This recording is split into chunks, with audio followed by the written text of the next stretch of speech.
Okay, for the sake of this video, I'll only be looking at the following racket sports: badminton, squash, tennis, and table tennis.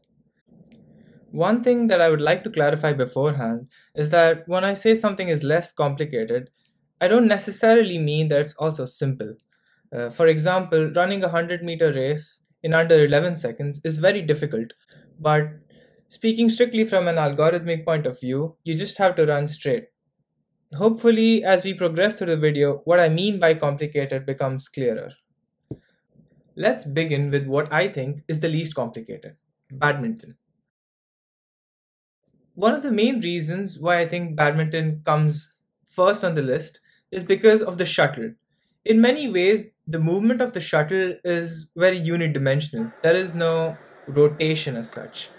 So, as a badminton player, there are, I think, mainly two factors that are in your control: A, how fast you hit the shuttle, and B, the direction in which you hit the shuttle. So, basically, the direction and power are the two factors that are in your control. And this is why I think badminton is first on this list. Next up, I would say that we have squash. One added factor that you have in squash, apart from placement and power, is also the number of bounces that can occur before your opponent reacts to the ball. And another thing to notice is that now for the first time you have a ball, and hence there's another dimension to the ball, which is rotation. Although the ball used in squash, like the energy in a squash ball dampens very quickly, so any spin you put on it, although you can see the effect, it dampens very quickly. In fact, I've always wondered how crazy would it be to play squash with like a bouncy ball. Another thing that I also think makes squash a little interesting is that your opponent is in the same court as you. So when you're deciding to hit the ball, there's also another factor that you have to take into consideration. So to reiterate, we have power, placement, number of bounces, and some spin, and your opponent in the same court as you. Okay, next up we have tennis. And this time I rank it above squash purely because in this case the ball, the amount of spin that you can impart to the ball is definitely much higher than in the case of squash. So now you have three factors that you can control, mainly being power, placement, and spin.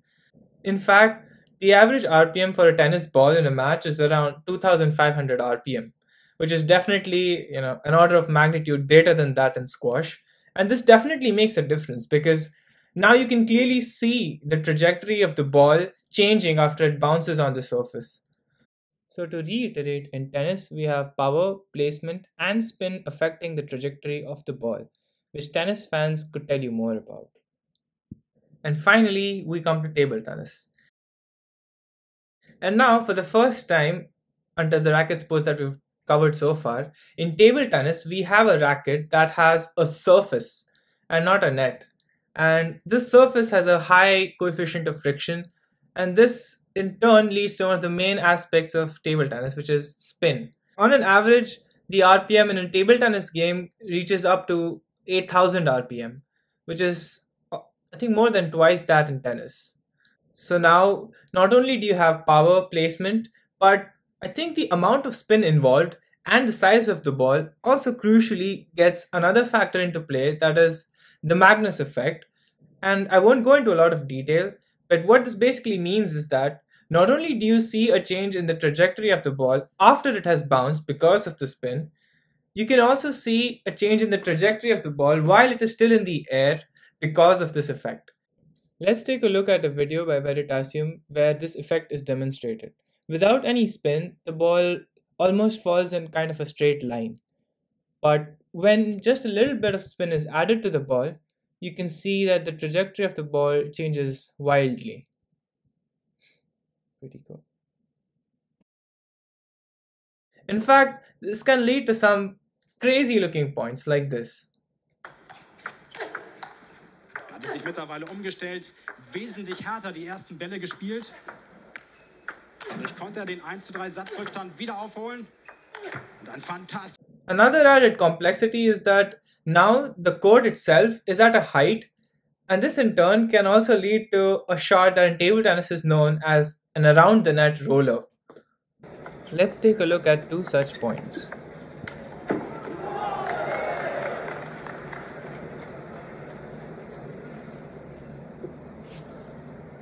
Five and six. No! That is insane!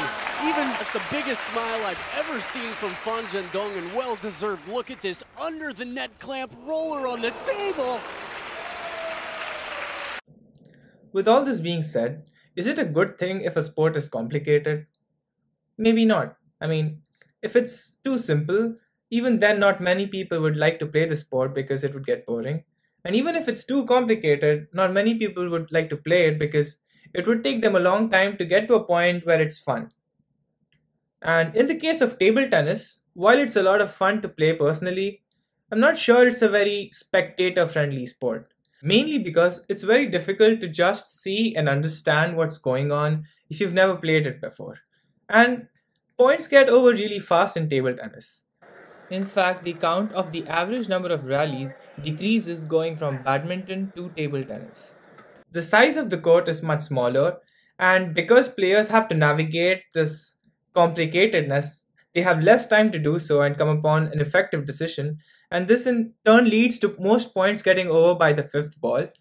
And of course, this is not fun for spectators to watch, and would explain why table tennis is not as popular as someone playing it enjoys it to be. To finally sum it up, in table tennis you have power, placement, spin and magnitude affecting the trajectory of the ball, existence of different rubbers like pimple in and pimple out, and also a smaller court that leads to less time between consecutive shots for decision making. If you've stuck around so far, thanks for watching. Do subscribe and let me know what you think in the comments below. And if you're a table tennis player, maybe you can use this video and share it with your friends who are not as acquainted with the sport.